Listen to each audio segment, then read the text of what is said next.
Alors bonjour à tous et bienvenue dans mon bureau. Donc j'essaie de vous faire une courte vidéo pour vous expliquer à l'oral la méthode 2 qui est dans votre cahier de cours qui consiste à résoudre une équation du premier degré à une inconnue. Donc la méthode consiste à isoler les termes en x d'un seul côté du signe égal. Comme vous pouvez le voir, on a un terme en x dans le premier membre et également un terme en x dans le second membre. Donc on va les mettre que d'un seul côté du signe égal. On peut les mettre soit du côté gauche, soit du côté droit. Voilà, ça marche dans les deux cas. Moi, mon petit conseil perso, c'est de regarder le nombre qui est devant le terme en x. Donc ici, j'ai plus 7, et là, j'ai plus 4. Et de choisir le côté où ce nombre est le plus grand. Donc là, comme plus 7 est plus grand que plus 4, on va choisir le côté gauche. 7x étant déjà dans le premier membre à gauche du égal, je vais le conserver de ce côté-là. Concernant 4x, dans le second membre, on va le prendre et on va le passer de l'autre côté du signe égal. En respectant la règle qui est indiquée dans votre cahier de cours, à chaque fois que vous allez passer un terme de l'autre côté du signe égal, vous allez inverser l'opération qui lui est associée. Donc là, par exemple, devant le 4x, devant le 4x, c'était un plus sous-entendu. Donc si je passe le 4x de l'autre côté, j'inverse l'opération, l'addition devient une soustraction. Ce qui va vous donner moins 4x. Donc, les additions deviennent des soustractions, les soustractions deviennent des additions, les multiplications deviennent des divisions, et les divisions deviennent des multiplications. Je remets mon égal. En même temps, donc, je vais mettre de l'autre côté les constantes. Donc, je prends le plus 2, je le fais passer de l'autre côté du signe égal. Le plus 9 étant déjà à droite, je le fais descendre.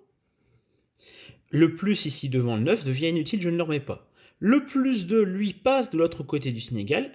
L'addition devient une soustraction. On obtient 9 moins 2. Vous pouvez observer qu'à la deuxième ligne, on est bien isolé les termes en x. Ils sont tous du côté gauche du signe égal. Et à droite, on n'a que des constantes. Il n'y a plus qu'à continuer à résoudre l'équation. Dans le premier membre, on obtient 3x. Et dans le second, 7. On continue, parce que le but du jeu, c'est d'avoir x et non pas une quantité de 3x. Pour avoir x, ici, 3x, c'est 3 fois x. Donc ce fameux fois 3 va passer de l'autre côté du signe égal. La multiplication en passant de l'autre côté du signe égal va s'inverser et devient une division par 3. Voilà. On s'arrête là parce que 7 tiers, quand on fait 7 divisé par 3, ça ne tombe pas juste, ça ne donne ni un nombre entier ni un nombre décimal, donc on laisse l'écriture fractionnaire. Et là, l'équation donc résolue, 7 tiers est la solution de l'équation. Je vais quand même vous montrer ce qui se passe si jamais je m'étais trompé de côté, c'est-à-dire si plutôt que de mettre les x à gauche, je les mets à droite. Alors je dis se tromper, mais en fait c'est pas se tromper, c'est pas faux. C'est juste que ça va provoquer une petite difficulté supplémentaire. Donc je vais recopier mon équation. 7x plus 2 égale 4x plus 9. Et donc, imaginons que plutôt que d'aller de mettre les x à gauche, je vais les mettre à droite. Donc, je remets mon égal. 4x reste à droite. Je vais avoir 7x qui va passer du côté droit du signe égal. Sous-entendu, devant 7x, c'était un plus, une addition, donc il va devenir une soustraction. Au niveau du côté gauche du signe égal, nous gardons les constantes, plus 2, le plus devient inutile, je recopie le 2. Et la constante plus 9, on la fait également passer de l'autre côté du signe égal. Donc, plus 9, l'addition devient une soustraction, devient moins 9. On obtient dans le premier membre moins 7 et dans le second membre moins 3x. Donc, la différence par rapport à l'autre côté, c'est que de chaque côté du signe égal, on a des nombres négatifs. Mais ça ne changera pas le résultat, parce que moins 3x, c'est moins 3 fois x. On va donc passer ce fois moins 3 de l'autre côté. Dans le second membre, on récupère x. Dans le premier membre, moins 7. Et la multiplication devient une division.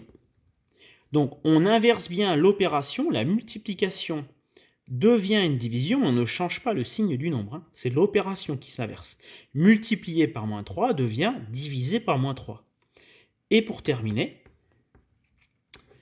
vous avez ici une division, un négatif divisé par un négatif vous donne un positif, ce qui nous donne 7 tiers. Vous pouvez voir que les deux méthodes donnent de toute façon exactement la même solution. Voilà. Donc il n'y a pas d'importance sur le côté dans lequel on va aller isoler les termes en x, mais je vous dis, petit conseil perso, essayez quand même de choisir de préférence le côté où le nombre qui est devant le x est le plus grand. Ça vous permettra d'éviter les nombres négatifs et de faire des erreurs. Voilà. Donc j'espère que ça va vous éclaircir un petit peu la leçon et que ça va vous aider. Pas de cours de maths quand même sans une petite blague. Donc est-ce que vous savez ce que ça fait une fraise sur un cheval? Bah ça fait tagada, tagada, tagada, tagada. Voilà, bon, désolé, c'était une blague de confinement, elles ne sont pas toutes bonnes. Bonne journée, au revoir.